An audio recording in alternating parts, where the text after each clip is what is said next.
This little gathering is to try and determine what transpired this evening. First of all, Lily, you came into this very room and removed the tape in question from this boar's head. You then had a close call with Gina in the atrium. Later, you made arrangements to meet her at the beach snack bar. You still had the tape in your possession.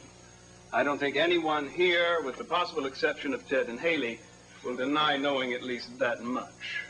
Why, I'm letting you subject us to this. Come on, Sophia. Please sit down, Dad. Darling, let him finish. Now, where was I? Oh, yeah, the facts. I arrived at the beach snack bar just before 7:40 this evening.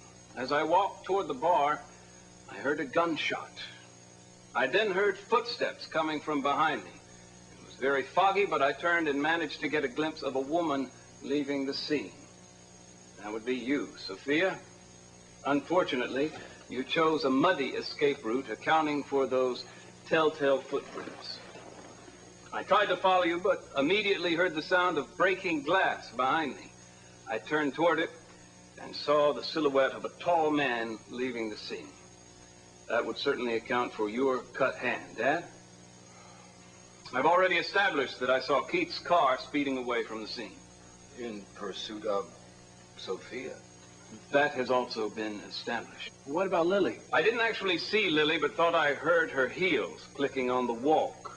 I didn't actually see her, though, and can't testify to that. But any one of the four of you could have killed Gina.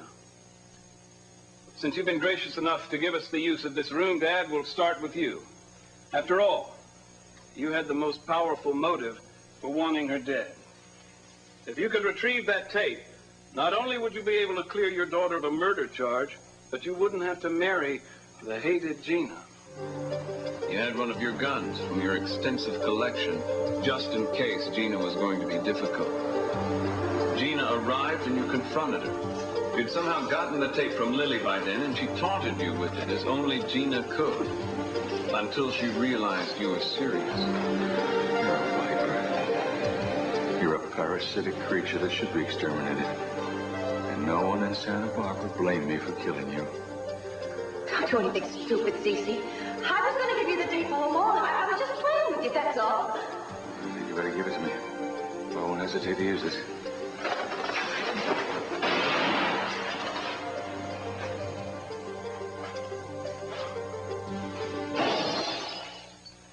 During the struggle with Gina, you lost possession of the tape.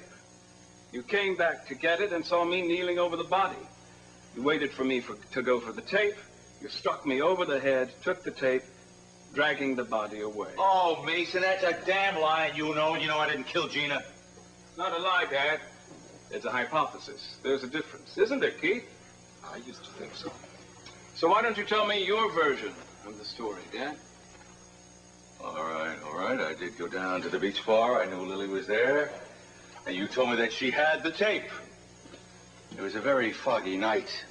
I couldn't see much out there. I didn't see anyone. And then I heard some noise. I didn't know what it was. So I started to go towards the noise, and I heard a shot. I went towards the sound of the shot. And I saw Gina lying on the floor. I glanced around for the tape, but I couldn't find it. And then I heard the noise. I thought it was some people or something. I didn't know what it was. So I turned around, I took off, and I banged into a table with some glasses on it, so I cut my hand. But I didn't kill Gina. That's an interesting story. If we are to believe it, then logic would point us in the direction of the person with the second strongest reason for wanting Gina dead. And that would have to be you, Sophia. You went to the beach snack bar hating Gina, maybe more than you ever had before.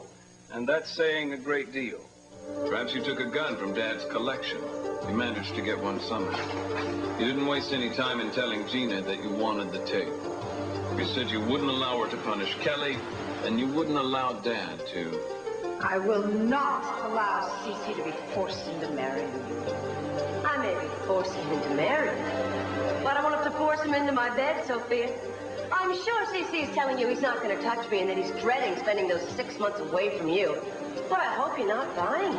After all, Cece and I spent a lot of time between the sheets in the past. And I'm sure once we're married, He'll once again get hungry for the taste of a real one. Shut up. Oh, what's wrong? Did I touch a nerve? Give me the tape. Go home, Sophia. Maybe you can dig up an old boyfriend. That way you won't have to sit alone in front of the fireplace and imagine what Cece and I are doing in the comfort of our own home. You're despicable, Gina. Give me that tape or I'll kill you, I swear. Drop dead, Sophia.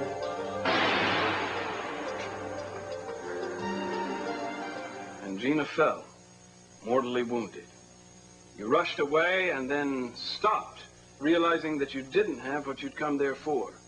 You returned to the scene and saw me kneeling over the tape. You then struck me over the head with the butt of the gun that you had used to kill Gina. Haley, I did not kill Gina. I couldn't. I didn't even see her. I knew she was going to be there. Drove down to the beach bar. As soon as I got out of my car, I heard a shot. And I ran because I thought maybe someone had shot her. A fear that turned to fact. Well, I know I shouldn't have run. I know I shouldn't have left. But if someone had seen me there, I know how it would have looked. You're not getting anywhere, Mason. You know that, don't you? Oh, bravo, bravo, bravo. You got us exactly where you want us. You got us all on the defensive. It's interesting that you should be the one to approve of my methods, Keith. Because of all the people here, I don't think there's any question that you're the one most capable of cold-blooded murder.